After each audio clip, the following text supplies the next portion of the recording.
آپ ان سے فرما دیجئے کہ آؤ میں تمہیں بتاتا ہوں کہ اللہ رب العزت نے کون سی چیزیں تم پر حرام کی ہے۔ یہ بات چل رہی تھی۔ نمبر ایک، اللہ کے ساتھ کسی کو شریک نہ کرو، یہ اللہ نے تم پہ حرام کیا ہے۔ فرشتوں کو اللہ کی بیٹیاں کہنا، یا نبیوں کو اللہ کی اولاد کہنا، یا ان بتوں کو جن کو تم پوجتے ہو ان کو اللہ کا شریک ٹھہرانا، یا اور کسی چیز کو اللہ کے ساتھ کھڑا کرنا، یہ ہے تم پہ حرام، یہ نہ کرو۔ 360 تم نے جو بت پالے ہوئے ہیں، سمجھتے ہو کہ یہ ہمارے کام کریں گے، ہمیں بیٹیاں دیں گے، ہمیں بچے دیں گے، تو یہ شرک ہے۔ جس اللہ نے تمہیں پیدا کیا ہے اس کو چھوڑ کر اس کی ذات میں کسی اور کو شریک کر لینا، یہ حرام ہے۔ تو ایک تو یہ چیز حرام ہے۔ دوسری، وبالوالدین احسانا، والدین کے ساتھ احسان کا معاملہ کرو، کہ والدین کی صرف نافرمانی نہیں کرنی، بلکہ نافرمانی سے تو رکنا ہی رکنا ہے، اس سے آگے بڑھنا ہے، ان کے ساتھ احسان کا معاملہ کرنا ہے۔ ہاں، ان کی نافرمانی بھی چھوڑو اور اس سے آگے بڑھو، ان کے ساتھ احسان کا معاملہ کرو۔ اس لیے آپ صلی اللہ علیہ وسلم نے فرمایا، جس کا مفہوم ہے کہ ذلیل ہو گیا وہ شخص جس نے والدین میں سے دونوں کو یا ان میں سے ایک کو بڑھاپے کی حالت میں پا لیا اور پھر بھی اپنی بخشش نہ کروا سکا۔ اس کا کیا مطلب؟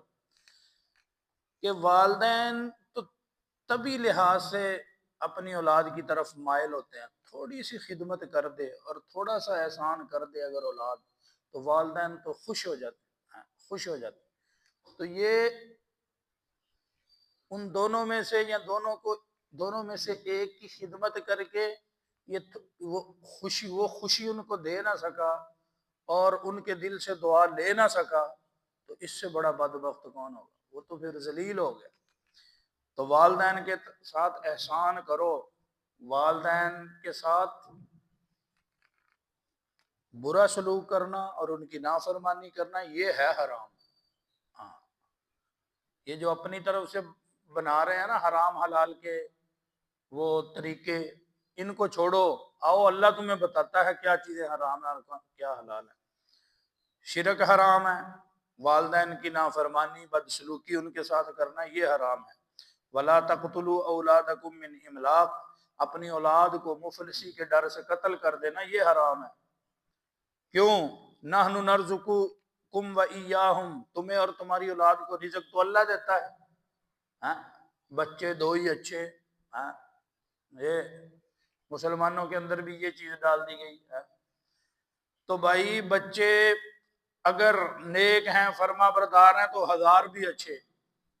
ہاں، تو اپنی اولاد کو قتل نہ کرو۔ ایک تو قتل نہ کرو جو مشرک کرتے تھے، اپنے بچوں کو زندہ درگور کر دیتے تھے بچیوں کو، ہاں، بِأَيِّ ذَنبٍ قُتِلَتْ، ہاں، پوچھا جائے گا بچیوں سے، وَإِذَا الْمَوْءُودَةُ سُئِلَتْ، کس جرم کی وجہ سے تجھے زندہ درگور کر دیا تھا؟ فرمایا نا اللہ پاک نے قرآن میں، تو وہ زندہ درگور کر دے۔ ایک تو یہ قتل نہ کرو۔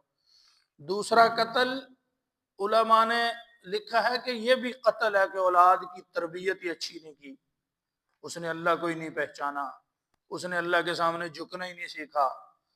ہاں، یہ بھی ایک قسم کا دوسرے لفظوں میں اولاد کا قتل ہی ہے کہ اللہ نے ایک امانت دی تھی۔ اولاد سے بڑی نعمت کیا ہے بھائی؟ اولاد سے بڑی امانت کیا؟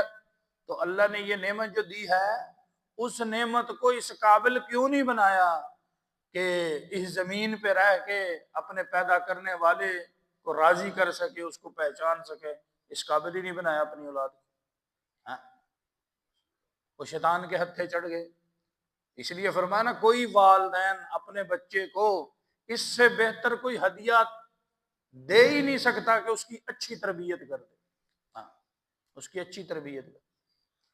تو یہ بھی ایک قسم کا اولاد کا قتل ہی ہے کہ اللہ نے اولاد کی نعمت سے نوازا اور پھر اس کی تربیت نہیں کی، اس کو اچھے اخلاق نہیں سکھائے، اس کو اچھے برے کی تمیز نہیں سکھائی، اس کو دین نہیں سکھایا، ہاں، اس کو دین کا علم نہیں پڑھایا، یہ بھی ایک قسم کا۔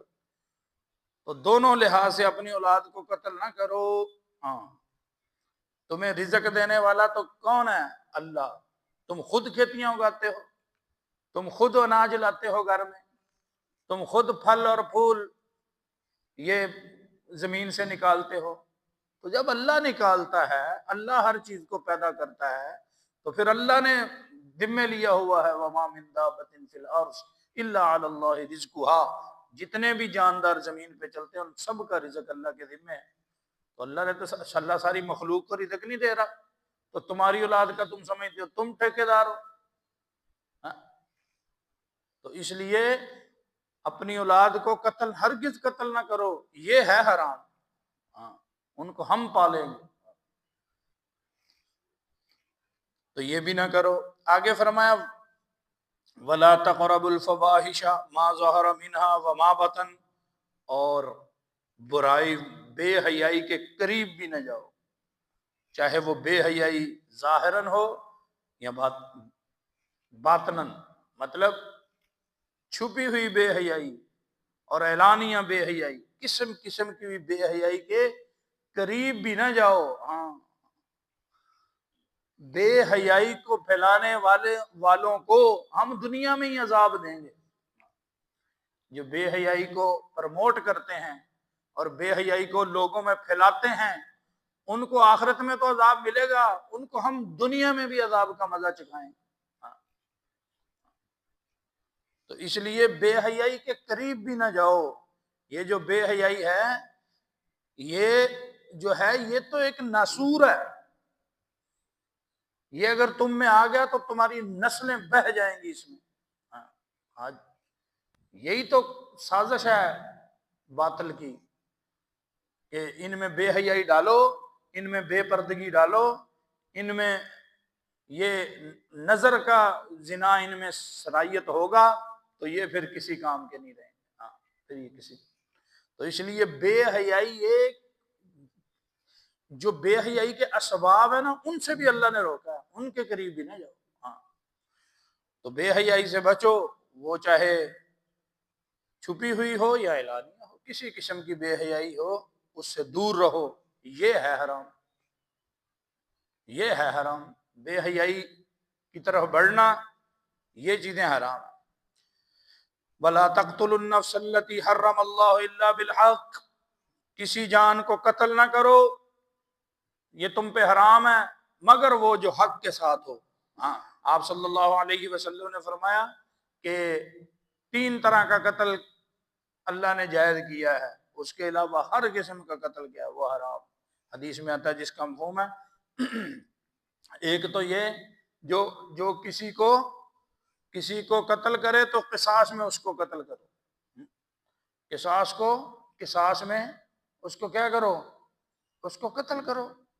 اور ایک وہ ہے